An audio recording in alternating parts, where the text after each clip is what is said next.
They brought the blood back in a big way, even if it was just in a vision. This is my review of Vinland Saga Season 2, Episode 9. Spoiler alert. Fantastic episode. It's called Oath, so of course you're wondering what the oath is going to be. It comes at the end. Episode starts very peacefully. It starts the opposite of what it ends up being. It starts out with Thorfinn laying in a grass field. He doesn't have his beard and mustache.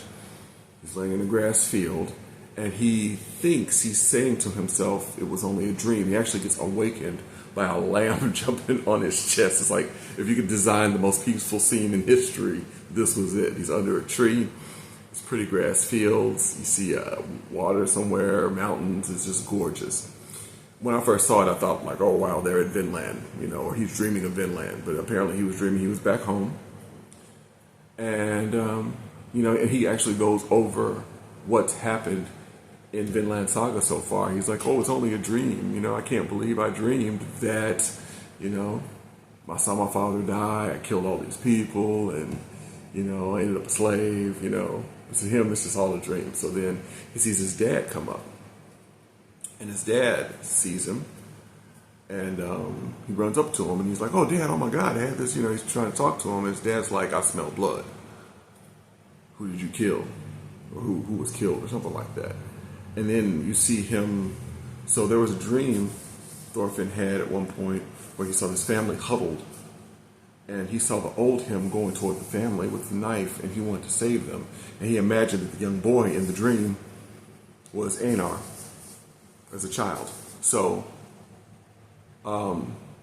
fast forward to this episode, episode 9, he sees that same vision, but he sees himself holding a knife that has been plunged into the little boy's throat. And it's crazy to me. The visions and the images they show on this, of course, this style of animation goes to a level of violence that American TV usually is not comfortable with, or even R-rated movies. You don't see a whole lot of children with knives in the side of their throat. But basically, he pictures himself having killed Einar. And it goes on. I was thinking to myself, I almost just want to show the episode rather than talk about it because there was so much to it. So, if I can remember, that happens. And then he has all these visions. He has this vision he's falling. And remember, when the last episode ended, he had been in a fight. He got hit and he falls back and he starts falling. And they actually show him a picture of him bloody and passed out in the field as he's having this dream. So this is a dream, this is a reality, this is him actually dreaming this. So he sees himself falling down this great crevasse and he ends up grabbing the sides of it and he's like holding on to the crevasse or holding on to the rocks and looking down, and he sees this field of blood with a whole bunch of warriors fighting, and he's looking, it's monstrous. It's like people bashing skulls and arrows through skulls and blood and guts and skulls getting crushed, and like I can't even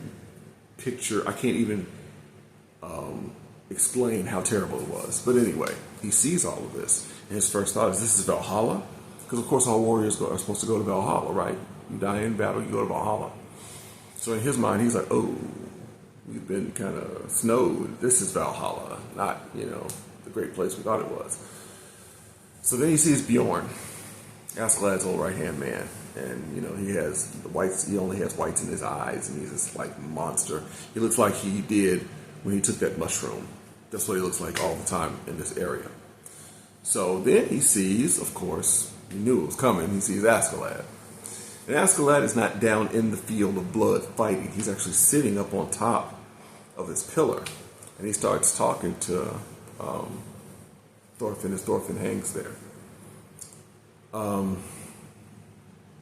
As he's talking to him, he's asking him, is it Valhalla? And he's like, no, this is Valhalla. Valhalla's nice. This isn't Valhalla. And he says, it's reality. So it looks like some kind of maybe a purgatory type area. But he's basically like, this is where all the wars are fought. This is basically a compilation of all war in the world or something like that. It's hard to explain, and he doesn't really go into depth, but basically that's where all the warriors are fighting. So then as he's hanging there, he's upset. And talking to Askeladd, and this tower of people start coming up toward him, and moving toward his feet. Askeladd tells him, "These are all the people you killed." So of course Thorfinn loses. He starts crying. He's so sorry, he's so upset about it.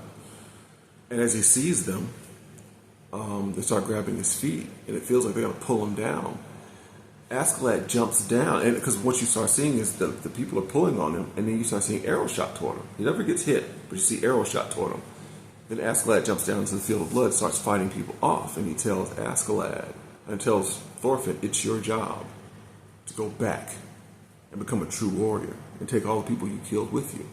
So this tower of people is hanging off of him, looking like they're going to drag him down, and then all of a sudden he starts fighting to go up, and he shoots up, and then he wakes up, obviously, out of the dream.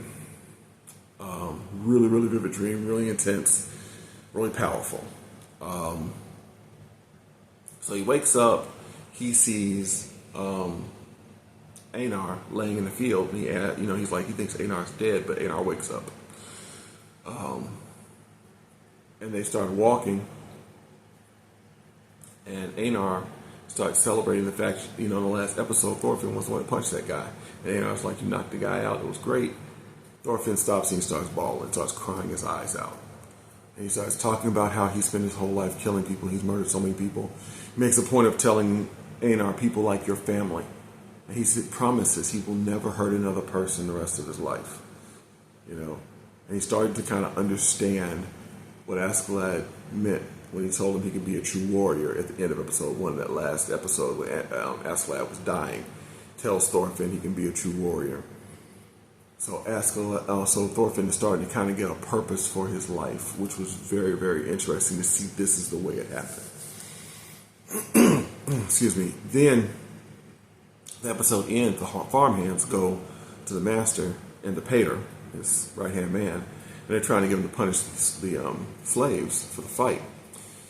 They end up finding a button in the field that was torn up. The slaves had said, no, the farmhands had said wild pigs had torn up the field.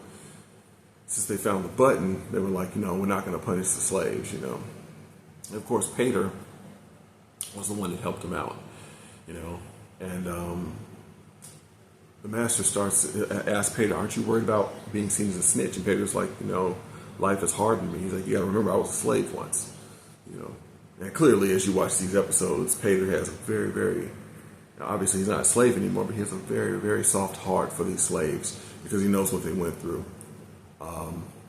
This episode was great. It was phenomenal. It's obviously one of the pivotal episodes in the season, if not the series. Seeing Thorfinn finally come to grips with what he's dealing with. These seasons are 24 episodes, I believe. This is the 9th episode of season 2. So this is officially the start of the second third of episodes. And this is when it was chosen to put this episode in here. I think it's great timing. You got a lot of setup to see Thorfinn and how he developed in his relationship with Einar and all of that. And now you're starting to see he's about to start taking another tact in life. And it's going to be interesting to see how it plays out. Because clearly these people, those farmhands aren't going to leave him alone. And who knows what else is going to come up. I assume the farm is going to be attacked at some point. And it's going to be interesting just to see how Thorfinn handles all of that. It was also really cool seeing Askeladd come back. My son compared Askeladd, because he's like, the best character in the story, really. I mean, he's unbelievable. And my son, who has me watching these animes, compares Askeladd to another character, if you've ever seen the movie The Watchmen, Rorschach in The Watchmen, who is a very interesting character. He's like the guy in the movie that you want to see, and Askeladd's similar type of character. He's just kind of magnetic and he draws you to him. So it was really, really cool seeing him come back, even if it wasn't just in Thorfinn's vision. Anyway, fantastic episode. Can't wait to see episode 10.